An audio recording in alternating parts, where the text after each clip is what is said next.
Hey folks, LA Little here, TA today, and glad to be back. I've been on the road for, oh my gosh, a month, a little bit more than a month. Then I took a good month to get back and get everything done. Finally getting free to the point where I can start recording again. And so I'm going to start with uranium. Uranium has been hot. It was probably 2 years ago when I said, the train's leaving a station on uranium. And at that time, 2 years ago, it did in fact leave the station. You can see back here, I was making that call on this breakout right there, and that was a tremendous run back then. Of course, big drawdown since then. We've talked about it several times since then, and I told you we were trying to put in a bottom in this area. It didn't happen. Trying to put in a bottom in this area, and that one actually stuck. And now we're actually starting to get a serious turn. It looks to me like that train is trying to leave the station again. So I want to talk about uranium. The nuclear space in general is hot.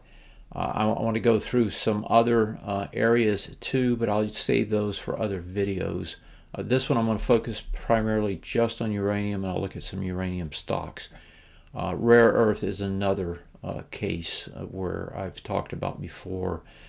You probably remember from previous videos I talked about quadruple U. That company was in both the uranium space and in the rare earth space, and it has taken off, and we'll look at it as well. Let's start with uranium, and I've kind of updated charts. That's one of the things I've been working on the last few weeks.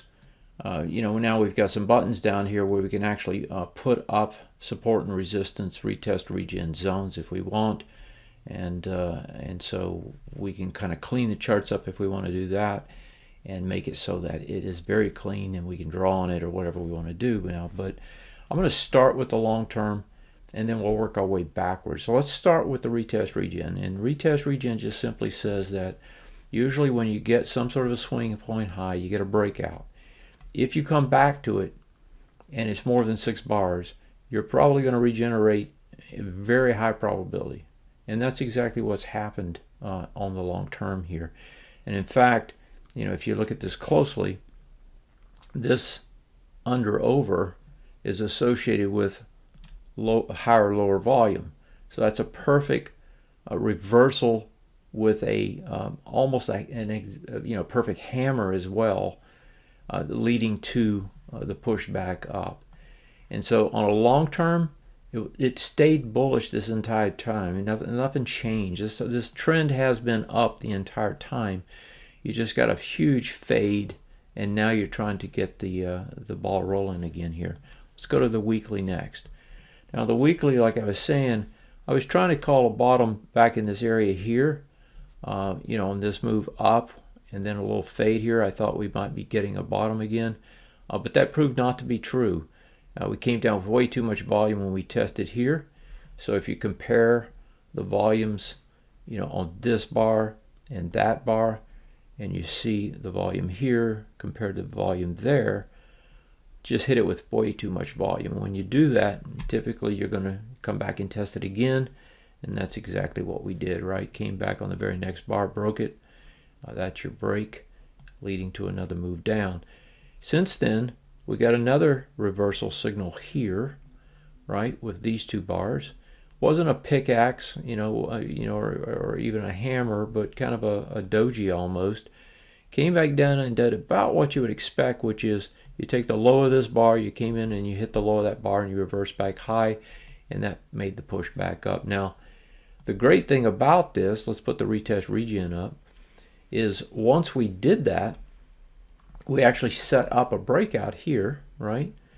And we got the retest there, push up to test up here, and then it came all the way back down to test one more time, and now we've reversed and came back up, and we got a volume spurt on this bar, right? Nice hammer type situation. So this all looks beautiful, right?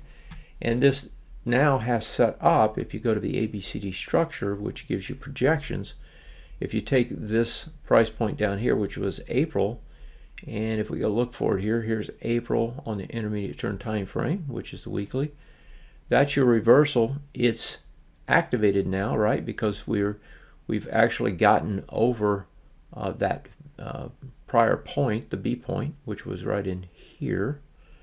And so we're over it at this point. And it's got a price point of 28.22 it's trying to get to. So that's your first target. There's some other targets that are much longer, which will kick in later. For example, you've got a 30, what is that, 38 and a third. So you've got some big numbers that take it up to 38 and a third, right? Once they break this price point. Okay, so let's go to the daily now and let's look at that one. If you look at the daily, of course, this is the one that has the most noise on it. But you can certainly see this kind of a rounding type bottom here that's moved back up now, right? And has broken swing points along the way. For example, you had one here that was broken. You had this one that was broken again, reconfirming. And now you've got some nice action taking place as this tries to push back up to this high around 25.80 or so. What I like about this is that if you throw your retest regens up there, it's done exactly what you'd want it to do. So when you got over this swing point high here, you came back, you did a retest regen, so you came back in, you retested, you tested about 2/3 the way down, that's normal. You come back, you regenerate, but then you fall right back again, and now you get the spurt, right? And you had nice volume coming off that low. This has brought you back into what is a bearish retest regen, which is here. This is the low. And that bearish retest regen, I believe, was tested once back here already, 23.5. Yeah, 23.55. So we tested it once. So let's clean this up and look at it one more time.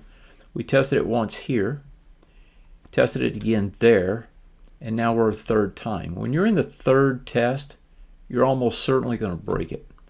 So more than likely, this is going to get over this 24.90, close over it, and as a result, is going to go after that top, and more than likely hit it at least, if not break it, and move higher. Now, if you do that, and you take that top's 25.80 or so, and then you go back to your weekly over here, where is your 25.80?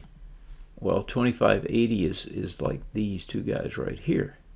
Well, what happens when you break that area there? That's where all your stops are going to be probably.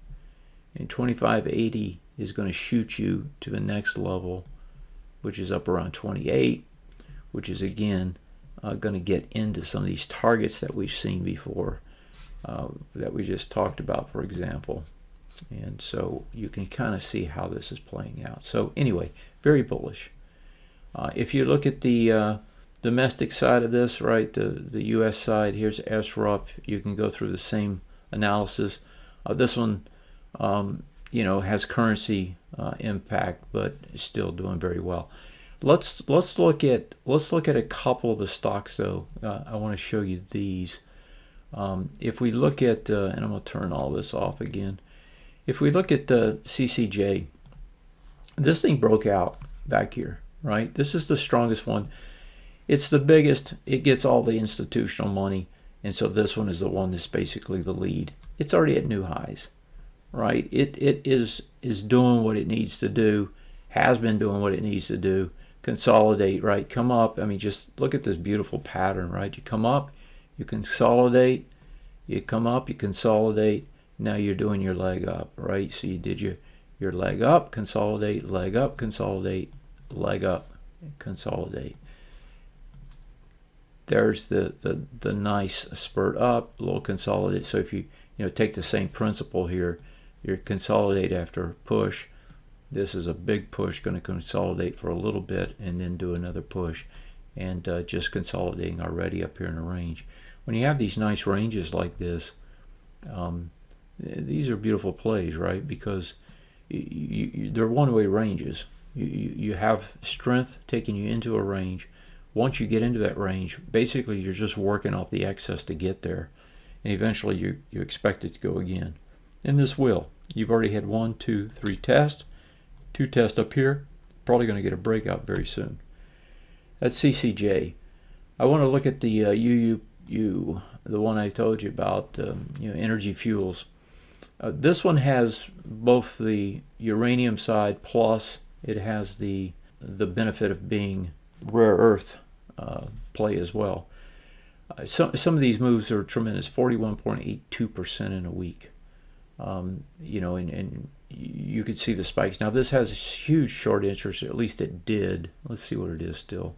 Still pretty high, 11% now. It was even higher before. Nice volume buildup, as this thing's going up. This wants to go even higher. There's even higher price points this thing wants to get to. Probably going to consolidate it a little bit, but just magnificent chart. The other one that was a favorite was UEC at brand new highs as well. Let's take NXE, one of the weaker ones, but still you can see coming up towards the tops.